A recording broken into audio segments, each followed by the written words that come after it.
அனைவருக்கும் வணக்கம். இப்போ சமீப காலமாக ஒரு குற்றம் நிகழ்ந்து கொண்டிருக்கிறது. அது என்னன்னு பார்த்தீங்கன்னா, உங்கள் ஃப்ரெண்ட்ஸ் கிட்டேருந்து உங்கள் வாட்ஸ்அப்லையோ டெலகிராம்லையோ ஒரு ஹாய் அப்படின்னு ஒரு மெசேஜ் வரும். நீங்கள் வந்து அந்த ஃப்ரெண்ட்ஸ் கிட்டேருந்து தான் வந்திருக்கு அப்படின்னு நினச்சி அதை ஓப்பன் பண்ணி பார்ப்பீங்க.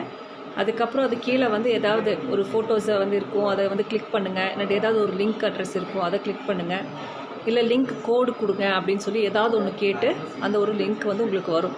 ஸோ ஃப்ரெண்டு தான் அனுப்பியிருக்காருன்னு நினச்சி நீங்கள் வந்து அந்த லிங்க்கை வந்து ஓப்பன் பண்ணி பார்த்தீங்கன்னா இமீடியட்டாக உங்கள் வாட்ஸ்அப்போ அல்லது டெலகிராம் அக்கௌண்ட்டோ ஹேக் ஆகிடும்.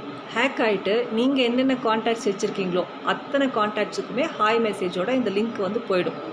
ஸோ அந்த உங்களோட ஃப்ரெண்ட்ஸ் என்ன நினைப்பாங்கன்னா, நீங்கள் தான் அனுப்பியிருக்கீங்க, உங்கள் ஃபோன்லேருந்து தான் எங்களுக்கு ஹாய் மெசேஜ் வந்திருக்கு, நீங்கள் தான் ஏதோ ஒரு ஃபோட்டோஸ் அனுப்பியிருக்கீங்க, ஏதோ ஒரு விஷயம் அனுப்பியிருக்கீங்க, நம்ம ஓப்பன் பண்ணி பார்க்கலாம் அப்படின்னு நினச்சிட்டு அது ஃப்ரெண்டோட தானே அப்படின்னு நினச்சி அவங்க லிங்க் ஓப்பன் பண்ணுவாங்க. இப்போ யார் வந்து அந்த லிங்க்கை டச் பண்ணுறாங்களோ இமீடியட்டாக அவங்களுடைய வாட்ஸ்அப் அக்கௌண்ட்டோ அல்லது டெலகிராம் அக்கௌண்ட்டோ இமீடியட்டாக ஹேக் ஆகி அவங்க வேறு இந்த ஃப்ராட்ஸ்டரோட கண்ட்ரோலுக்கு அந்த இது போயிடுது, அது சோஷியல் மீடியா போயிடுது.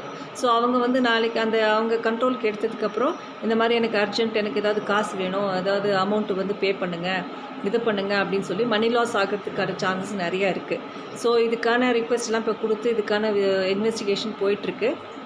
ஸோ இந்த ஸ்கேமர்ஸ் யார் அப்படிங்கிறது கண்டுபிடிக்கிறதுக்கான நடவடிக்கைகள் மேற்கொண்டுட்ருக்கோம். பட் நம்ம வந்து எதுவுமே வந்து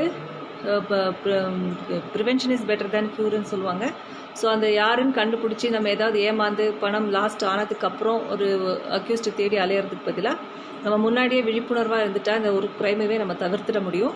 ஸோ இது மாதிரியான குற்றங்கள் இப்போ இந்த 2 நாளாக நமக்கு புகார் வந்துகிட்டே இருக்குது. அதனால் எல்லா பொதுமக்களுக்கும் நான் என்ன சொல்கிறேன் அப்படின்னு பார்த்தீங்கன்னா, தயவு செஞ்சு ஏதாவது ஃப்ரெண்டுக்கிட்டேருந்து ஹாய் மெசேஜ் வருது, ஏதாவது டவுன்லோட் பண்ணுங்கள், ஏதாவது கிளிக் பண்ணுங்கள் அப்படின்னு லிங்க் வந்ததுன்னா அதை அவாய்ட் பண்ணிவிடுங்க.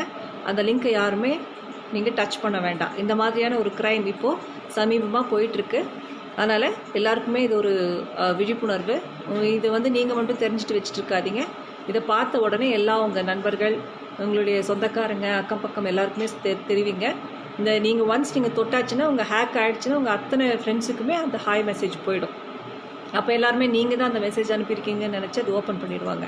ஸோ அதனால் அப்படி ஹேக் ஆகிடுச்சுன்னா உங்கள் வாட்ஸ்அப்போ அல்லது இன்ஸ்டாகிராமையோ டெலகிராமையோ யாராவது வேறு ஒருத்தர் கண்ட்ரோல் எடுத்துட்டாங்கன்னா அவங்க வந்து எங்களுக்கு வந்து ரொம்ப எமர்ஜென்சி, ஒரு பணம் கொடுங்க, ஒரு இதுக்கு காசு வேணும் அப்படின்னு உங்கள் நண்பர்கிட்ட கேட்டு பணம் பறிப்பதற்கான வாய்ப்புகள் அதிகம் உண்டு. அதனால் இது கொஞ்சம் விழிப்புணர்வாக பார்த்து நடந்துக்கங்கன்னு சொல்லி அந்த சைபர் கிரைம் காவல்துறை நீலகிரி மாவட்ட காவல் கண்காணிப்பாளரின் அறிவுறுத்தின் பேரில் இந்த விழிப்புணர்வு கொடுக்குறோம். நீங்கள் எல்லாருமே அது விழிப்புணர்வோடு நடந்துக்கணும் அப்படின்னு கேட்டுக்கொள்கிறோம்.